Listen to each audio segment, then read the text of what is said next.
మొన్న children's day రోజు చిన్న పిల్లగాళ్ళతోని మాక్ అసెంబ్లీ పెట్టిండు కదా సీఎం రేవంత్ అన్న. ఇక పిల్లలందరూ ఎమ్మెల్యేల అవతారం ఎత్తి మస్తుగా మాట్లాడిండ్రు. వాళ్ళ మాటలిని సీఎం రేవంత్ అన్ననే షాక్ అయ్యిండు. ఇక ఇయ్యాలనేమో ఏపీలున్న నంద్యాల జిల్లాల కొందరు పిల్లగాండ్లు సచివాలయ ఉద్యోగుల అవతారం ఎత్తిండ్రు. అగ్గో చిల్డ్రన్స్ డే మొన్ననే అయిపోయింది కదా, మళ్ళీ గిదేంది అని అంటారా? ఎందుకంటే ఆడ కథ వేరే ఉన్నది, కావాలంటే మీరే చూడుండ్రి.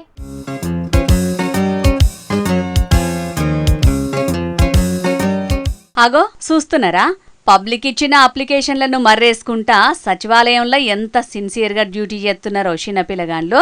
అగో గీ పిల్లగాడైతే ఎన్ని అప్లికేషన్లు వచ్చినాయో లెక్క పెడుతున్నాడు. నంద్యాల జిల్లా డోన్ కాడున్న గాంధీనగర్ సచివాలయంలో జరిగింది ఇది. ఆడ కొలువు చేస్తున్న ఉద్యోగులంతా ఆఫీసును గిట్లా ఇడిచిపెట్టి ఎక్కడోళ్ళు అక్కడ పోయినరట. ఇక కొందరేమో ఎవరు అడుగుతారని డ్యూటీకి ఇష్టం వచ్చిన టైంకి వస్తున్నారట. ఇక అప్లికేషన్లు ఇయ్యనీకి వచ్చిండ్రు కొందరు జనాలు.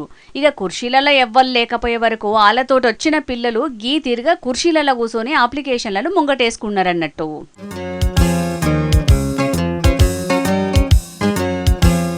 ఇక మరి ఆఫీసులో ఏడు పని ఆడనే ఇచ్చిపెట్టి ఇండ్ల కొలువు చేసేటోళ్ళు ఏడిపోయినట్టు కదా. గిదే కాదు, డోన్ నియోజకవర్గంలో ఉన్న చాలా సచివాలయాలలో గిదే పరిస్థితి అట.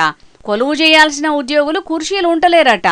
ఇక ఏదన్నా పనుండి పబ్లిక్ ఆఫీస్కి వచ్చి కుర్చీలో ఎవ్వరు లేకపోయే వరకు మర్రిపోతున్నారట.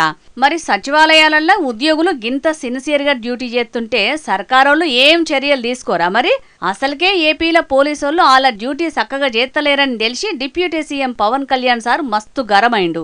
మరి సచివాలయాలలో కొందరు ఉద్యోగులు అసలు డ్యూటీయే చేస్తలేరని తెలిస్తే ఇంకెంత గరమైతాడో, ఇసుంటోళ్ళ మీద ఏం యాక్షన్ తీసుకుంటాడో చూడాలి మరి.